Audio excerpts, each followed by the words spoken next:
Mesdames, Mesdemoiselles et Messieurs, bonjour et bienvenue sur Contact Pro Live. C'est Germain Kaindo à la présentation. Heureux encore une fois de vous retrouver ce lundi matin dans un nouveau numéro où nous allons parler encore de l'Est de la République démocratique du Congo. Pourquoi je viens ce lundi vous parler de l'Est?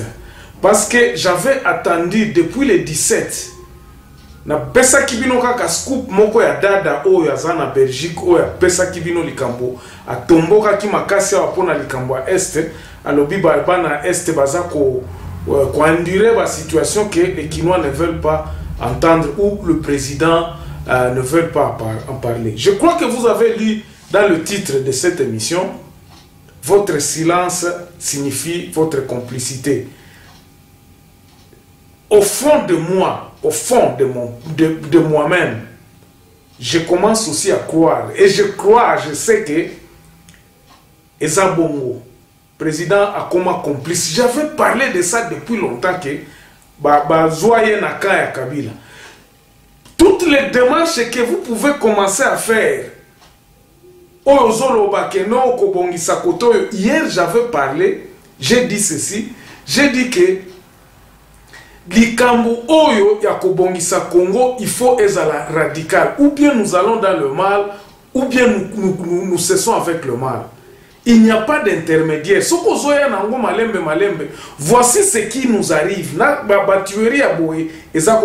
Parce que nous commençons à croire que finalement vous dites que l'état de droit est zalawana. Mais l'état de droit ne viendra pas sans la paix. Armoirie na biso lobby justice paix travail. Vous devez équilibrer. Et loko ya makambo non, nous devons agir à Kolobake. Non, il y a des gens qui doivent être écartés parce que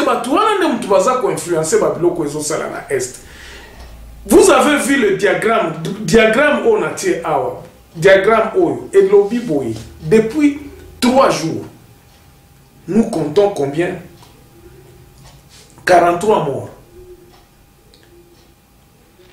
Hii ni maandamano ambayo ya Agora des intellectuels de jeunes de Fizi wanaandamana kwa ajili ya ndugu zetu ambao waliouliwa kikatili hapo Kipupu katika sektor ya Itombwe, na hapa ni Baraka, ni katika jiji la Baraka. Munaona jinsi umati ulivyo. Watu wana hasira ya kuona jinsi watu wanavyouliwa, na mbele ya vyombo vya sheria MONUSCO iko, arme iko, lakini watu wanauliwa kwa macho ya waaskari. Ni ajabu kubwa. Kwa hiyo kinachohitajika na ambacho hawa vijana wanavyosema ni kwamba MONUSCO itoke katika eneo lote la Fizi Itombwe. Hizi kambi za wakimbizi Warundi ziondoshwe mwa hii maeneo.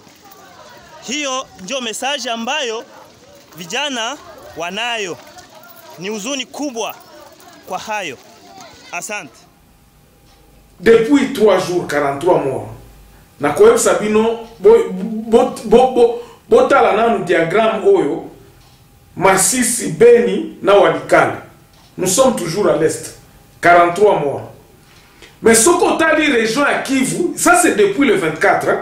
Le 24 heures. Donc, babeti 37 na Walikale, babeti 2 na Beni, babeti 2 na nani na Masisi. Au total, depuis le 17, parce que le massacre Oyo est bandit le 17, nous sommes à 220. Le pays n'en parle pas. Silence de mort. Bas conseil à gouvernement Salema qui le président a fait des conseils. Il est au courant. Le président est au courant de cette situation. Batu Oyo Bake Ofele. Parmi eux, il y a des soldats. Parmi Batu Bakoufi, des soldats Bazali. Il y a des militaires qui ont perdu leur vie ici. Mais on n'en parle pas.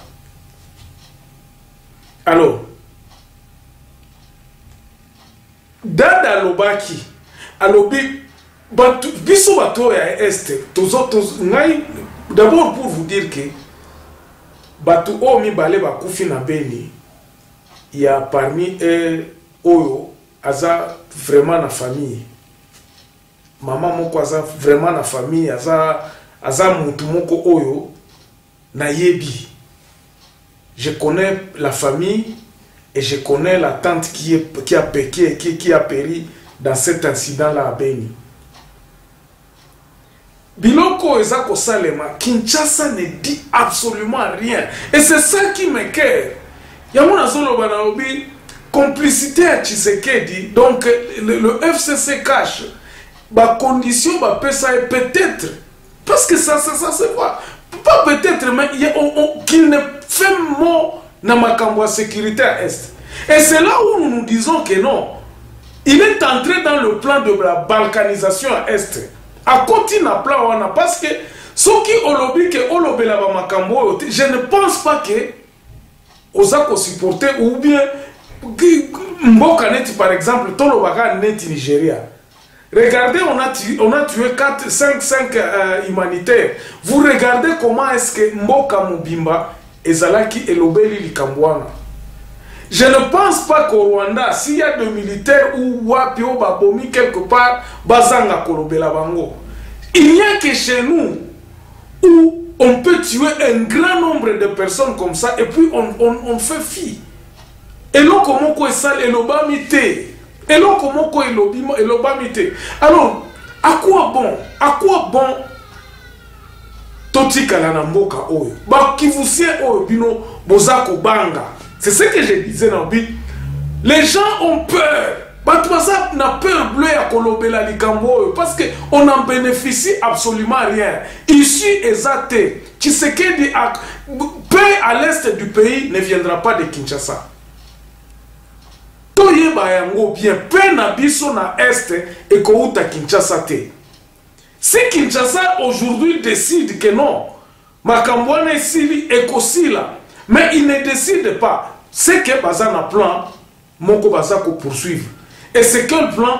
Il n'y a que la balkanisation.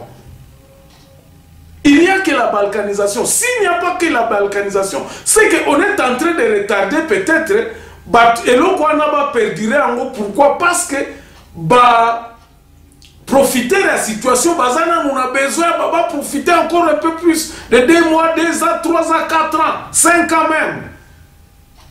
Qu'est-ce qu'ils prennent là? Ceux qui n'ont pas kabino na lobby, ils ont ba cacao, ils ont bois, ils ont coltan, ils ont ba bilo comme sous ba EVA caoutchouc. Oyo bazo bimisa côté à est kuna. Ça part comment? Ça part en Ouganda, par Iloki. Na yebisa kibino na lobby ba frontière wana ya Goma, Bunagana, Okeiti côté à Beni kuna Kasindi. La frontière wana eza busy na ndenge moko akosakana te pendant que la région brûle. Bon, maintenant revenons na côté il y a situation vraiment sikoyo peuple yango peuple likambo nini. Quel est l'intérêt oyo biso toki kozala keno tozo appartenir na mboka moko oyo ezokipe nango biso ata mukete. Quel est cet intérêt que les Kivusiens ont à appartenir dans un pays où makamuna bango ezo leka kuna ezo etali ata bango mukete etali bango te il s'en fout le pays ça, donc côté kuna makambo eza ko salema kuna ba business eza ko salema kuna ce sont les généraux et les gens qui les commanditaires sont à Kinshasa bavandi na bango mais watu bazo kufa bokolo basiko oh non boye oh mutusoka lobeli kuna oh balingi balingi balkaniser mboka. Je vais vous dire une chose. Toutes les lampions pour que balkanisation zala ou bien division zala sont déjà en verre. Ezo zanga kaka eloko moko. Ezo zanga kaka eloko moko. Boga comme baloba na Swahili. Boga ya bakivusien ya bale benye banaweza fanya bitu ikingaliki mmarozao bangali banaogopa et tout le monde a peur de dire que non c'est moi si aujourd'hui on va dire que non je collabore avec les autres comme ceci. Non, Nous avons peur. Les influenceurs du Kivu ont peur. Et cette peur-là ne nous avantage à rien. Parce que ceux qui tolongoli, kobanga wana tokomi ko déclarer, tokomi koloba mboka oyo tokabola yango. Bokomona ndenge nini Kinshasa kosa ekoya koloba non ça va biloko. Parce que si les Kivusiens aujourd'hui vraiment batelemi, les grandes personnalités bazui franc commun balobi bon biso toko siéger sous la parlementaire. Tokoya lisusu kuna te, nous rentrons même sans militaire. Nous, on ne veut plus de Kinshasa pour que Batala ba makambo ya Est. Mais quand le député, tout le monde on sera traité comme des traîtres. Et c'est là où est le problème. C'est là où est le problème. Et nous demandons, si nous faisons des émissions aujourd'hui, ce n'est pas que nous sommes partisans de quelqu'un qui que ce soit, ou bien Batoazo Tindabiso, ou Tozo Salela Munguna, Tobanga Te.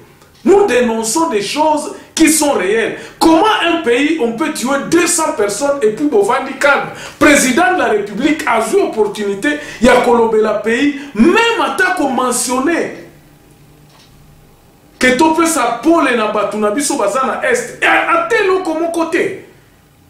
C'est quel pays, dans quel pays nous vivons? Président Ninambo. Président, on a vraiment gana betele maboko. Nabandolo bakeno azo sala bien, babiloko nabo. C'est ça la préoccupation. Nous avions vu Mobutu à Lati Sokoto, à Keiti na Kolwezi. Baguerre na Mobutu à Siri Sakango. Parce que la paix est qui est le cognon surtout. Il n'y aura jamais de développement sans paix. Je vous avais dit ça. Développement à mon côté et que ça le Makana Congo sans que paix kota. Il faudrait d'abord qu'il y ait la paix avant que le développement tombe dans son jeu de développement.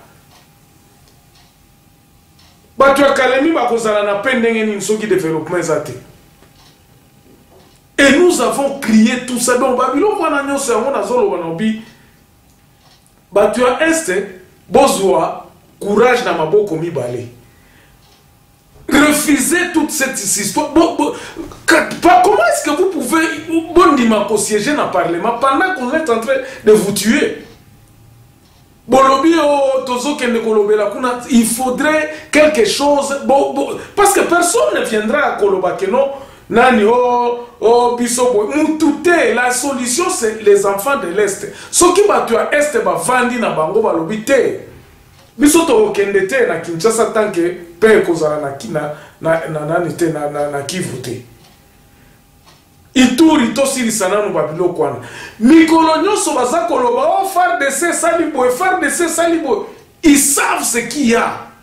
Ba FARDC on a ba yebi eloko nini bazo sala. C'est pour cela, bon, comme on n'a pas de militaires, comme bao bazali boso na biso bazo banga ya koloba keno, ceux qui to bandi mouvement moko boye na kati ya Congo, parce que nous ici à l'étranger nous pouvons crier, mais ça va rester aux enfants du pays de se liguer bangonyo surtout batwana ya Est, ezala ba gouverneur, ezala ba député, ba fan de sika moko baloba liloba moko bazala na position moko, parce que vous pendant combien de temps bazobaki que non armée oyo ekoya kosala boye to kende kuna to kosala nani ke quartier général na Beni, tout ça, rien n'a produit et l'on comment quoi produisate. C'est pour cela que nous disons que ceux qui sont au pouvoir sont complices de cette histoire qui se passe à Beni. Bazaba complice, bayebi makambozo le kakuna. C'est pour cela que les kamangozo aussi la terre. Ce qui est là, quand on a la volonté à président de la République, alors bon, ok, dans les 3-4 mois, oh, tous aussi les salikambwana, toké na est to bandi, mon bout to azala qui baguerre à Kolwezi, ça la ka ba 1 mois, ba 2 jours, ba semaine, mais ici la ka, baguerre à moi, ba ici la te, qui n'est zala qui kuna pendant, je crois, ba 25 ans, parce qu'on avait mis il y avait une certaine volonté, on a mis les batteries en marche pour que biloko wana ici là. Yo koloba ke non to lobelana no makambo est to banolanda makambo justice. Mais c'est ça justement, être dans le plan de la balkanisation. On ne jamais. Bon, les lois, tozolo baboy. Vous ozolo bakeno, yo kokende, kokende ko négocier na Zambie pour balongwa na ba territoire na biso tout ça. C'est quelle manière vraiment?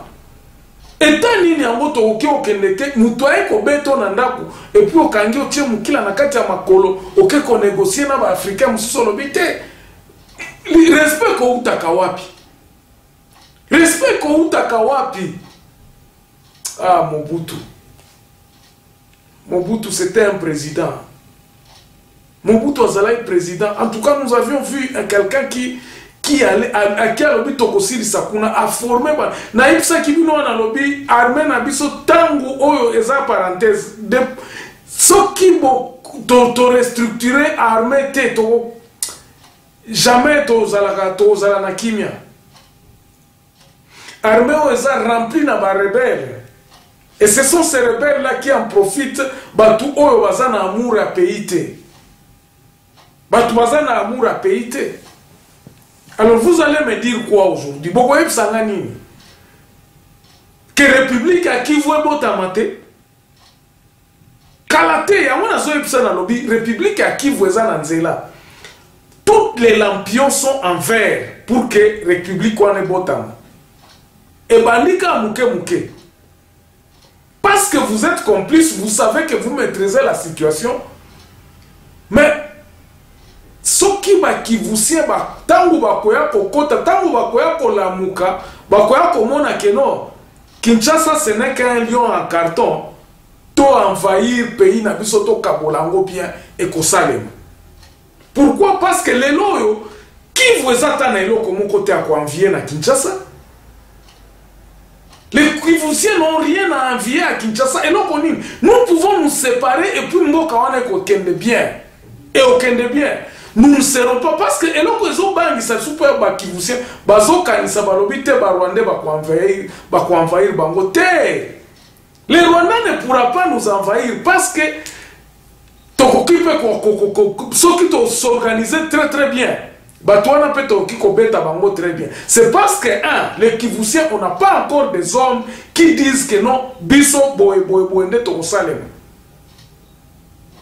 Batu oyo baza ko commandité babiloko oyo ezo salema ba massacre oyo baza na Kinshasa. Ils en profitent, ils font leur business, bazo sudwambongo pour des intérêts de batu mususu. Et ce sont des Congolais. Mais le loyo ce qui na Kivu moni bien balongoli boga wana comme bolobi balongoli ko banga wana balobi to telemili likambo oyo biso to kaboli pays okomona situation oyo eza kuna ekosila. Et puis ceux qui Kinshasa s'entêter, nous allons nous liguer avec les gens. Toko ko se liguer na batolobi bon Kinshasa en tout cas. On commence à la région nous sous et parce que haine o etozana ngo ba Congolais to ko vendre ensemble été. Je vous avais dit que la haine que les Congolais a envers lui-même, envers le peuple congolais entre eux, ezaya kokabwana, ezaya kokabwana déjà. Comment vous pouvez comprendre que Mboka Mobimbe et comme à jamais na consensus mon côté. Jamais to koma na eloko moko botolobi toyokani jamais zalaka. Simple eloko kaka kozwa mutu oyo ya kozala na seni batu bakabwani. C'est vraiment malheureux mais c'est comme ça. Et moi j'ai dit, j'encourage les gens du Kivu de se mettre d'accord. Député, vous avez en vacances parlementaires. C'est le moment yango. Comment vous pouvez imaginer vraiment? Comment vous pouvez? Et puis vous vendez à Kinshasa. Bozo yo kaboye biango. Babomi 47 na Walikani. Babomi 12 na. Regarde ce qui se fait à Minembwe. Regarde ce qui se fait à Minembwe. Et ça likambwa mabele. Et ça likambwa mabele. Batouana baebi. Bazako. Qu'est-ce que Nakosa la émission pour vous dire qui tire les ficelles na Minembwe. qui tire les ficelles, parce que l'élément n'a quitté. Mais je vous dirais qui tire le ficelle na Minembwe. Na bandai ko pesa bino déjà scoop na lobby ya Kutumba. Ba kivusien. Bozala nangari na rigerte. Ya Kutumba ndenge azali alobaka, mais regardez qui est derrière ya Kutumba. Bokoya ko comprendre makambo ebele.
Nous sommes vraiment dans le moment où Kivu, je vous dis, eza pembeni ya kokabwama na Congo. Et quand le mouvement va entamer et kozala ba région msusupe ekolanda, c'est parce que tout simplement il reste une certaine nationalisme moko batwazo bazako banga balobi bon soki tomi longoli na Congo oyo tokozala oya nani batu oyo ya bwanya Kivu bazako je sais que bazako se réunir batu baza quelque part bazako kanisa bazoyeba solution kalate ekomonana. Et pendant ce temps là soki Kinshasa bazo rêver kaka soki solution emonanité, je ne sais pas si tu comme en 2023 Kivu ezana na kati ya République démocratique du Congo, parce que les lampions sont en verre. Les lampions sont en verre. Babiloko batuerio ezo continuer boy. Les gens espéraient en Tshisekedi. Batu babande ko espérer bon Tshisekedi ala kaki ke no akoya koto ya kosala boy. Comme je vous disais, tangu Kisangani tombaka Mobutu abande ko lobabi na kobeta kuna batutu balobi kenga lobi Kisangani ne tombera pas et finissa qui par tomber. Pourquoi? Parce que Mobutu yemoko alobaka pour le citer, un fruit mûr ou pas mûr, devant l'ouragan de l'histoire, il finit par tomber. Biloko wana oyo ezako salema na este ezako la kisakemboka eza ensemble te. En tout cas, nous prenons les choses à la légèreté oyo ya commettre Congo ensemble. Pour faire l'unité, ce n'est pas que Obando Kangabatuna, mais l'unité d'abord, il faut gérer. Si vous vous déclarez dirigeant au métier kuna likolo, il faut gérer Mboka. Mboka Nabiso est bien géré. Et nous déclarons ça et nous attirons l'attention de tout le monde. Oyo baza penza